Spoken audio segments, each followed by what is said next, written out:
जम्मू कश्मीर से इस वक्त की बहुत बड़ी खबर आ रही है। एनआईए ने आतंक के नेटवर्क पर बड़ा एक्शन लिया है। जम्मू कश्मीर से 4 आतंकियों की गिरफ्तारी हुई है। 10 और 12 अक्टूबर को जम्मू कश्मीर में बड़ी छापेमारी हुई थी। इस ऑपरेशन में 4 आतंकियों की गिरफ्तारी हुई है। कश्मीर में आतंकी आम नागरिकों को टारगेट कर रहे हैं। ऐसे में आतंक का नेटवर्क तोड़ने के लिए NIA, Jammu Kashmir police, army और खुफिया एजेंसियों ने फुल स्केल ऑपरेशन लॉन्च किया है। इस वक्त की बड़ी खबर आपको बता दें, पुलिस, एनआईए और खुफिया एजेंसियों का इस वक्त जॉइंट ऑपरेशन चल रहा है। बड़ी जानकारी, लश्कर और टीआरएफ केस में 4 आतंकियों को गिरफ्तार किया गया है। जम्मू कश्मीर में आतंक पर एक और बड़ा प्रहार हमारी सुरक्षा और जांच एजेंसियों ने किया है। आज एनआईए ने 4 आतंकियों को गिरफ्तार किया है। 10-12 अक्टूबर को 31 ठिकानों पर छापे मारे गए थे और इसी जॉइंट ऑपरेशन में यह बड़ी कामयाबी हाथ लगी है। तो लश्कर और टीआरएफ के केस में 4 आतंकवादी गिरफ्तार किए गए हैं। एक बड़ी कामयाबी हमारे जांच एजेंसियों को मिली है। इस वक्त की बड़ी खबर आपको बता दें, जम्मू कश्मीर में आतंकवाद पर यह कड़ा और करारा प्रहार, 4 अलग अलग आतंकी अलग अलग जगहों से पकड़े गए हैं। Manish Prasad, India TV defence editor, हमारे साथ जुड़ गए हैं। उनसे और जानकारी लेते हैं इस खबर पर। ये चारों आतंकियों की गिरफ्तारी कहां से हुई है और ये कितनी बड़ी कामयाबी के तौर पर देखा जाए? मीनाक्षी, ओवरग्राउंड वर्कर्स जो कि लश्कर और टीआरएफ के लिए काम कर रहे थे, जो इनको हाइड आउट के साथ साथ आर्म्स, एम्युनिशन और लॉजिस्टिक प्रोवाइड कर रहे थे, उन्हीं को लेकर जब टारगेट किलिंग हुई तो एनआईए और साथ में सिक्योरिटी फोर्सेस ने दबिश डालनी शुरू की।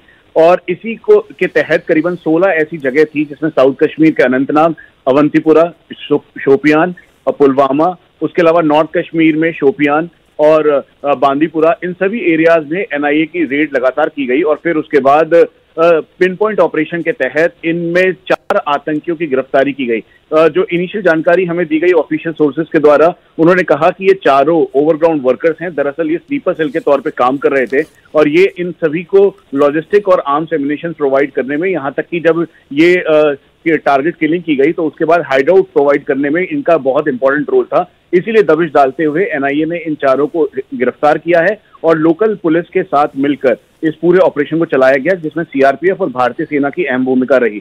और हम आपको बिल्कुल शुक्रिया मनीष पूरी जानकारी के लिए आपका। तो इस वक्त की बड़ी खबर, एनआईए के हत्थे चढ़ गए हैं लश्कर टीआरएफ के ये 4 आतंकी जो कि आर्म्स, एम्युनिशन मुहैया करा रहे थे, सेफ हाइड आउट्स दे रहे थे, यानी छुपने की जगह मुहैया करा रहे थे आतंकियों को।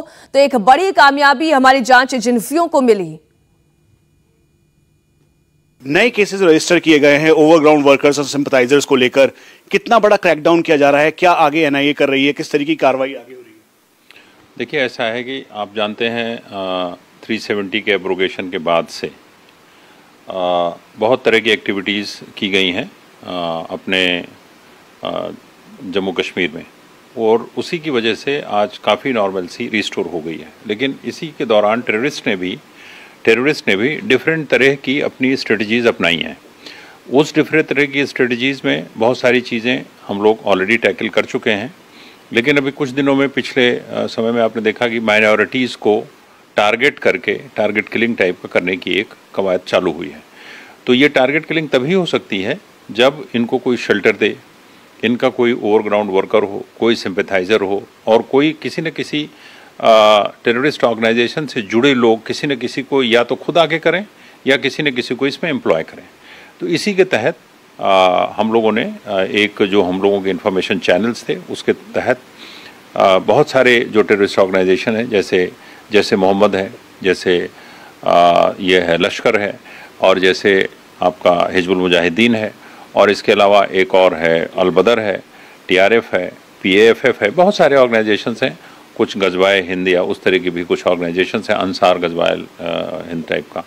तो इस तरह के सारे ऑर्गेनाइजेशन से मिले जुले लोग जो हैं, जब कोई टेररिस्ट एक्टिविटी कर बैठते हैं उस पर तो केस होते ही हैं, जम्मू कश्मीर पुलिस करती है।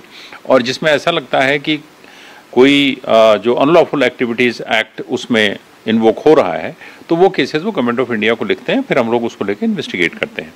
लेकिन एज सच टेररिस्ट ऑर्गेनाइजेशंस जो जिन एक्टिविटीज़ में ऑलरेडी लिप्त रहते हैं और लिप्त रहने के बाद फिर उनको उसमें उस तरह की कुछ टेररिस्ट ऑर्गेनाइजेशन के पार्ट होना भी एक अपराध है, फिर उसमें कुछ एक्टिविटी करना, प्लानिंग करना, वो भी अपराध है। तो ये सारी चीज़ों पर कोई केस नहीं था।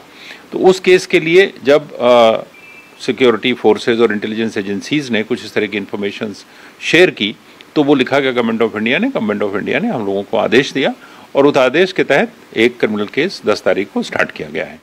इंडिया टीवी हर वक्त हर जगह डाउनलोड करने के लिए सर्च करें India TV news Google play store या ऐप स्टोर पर।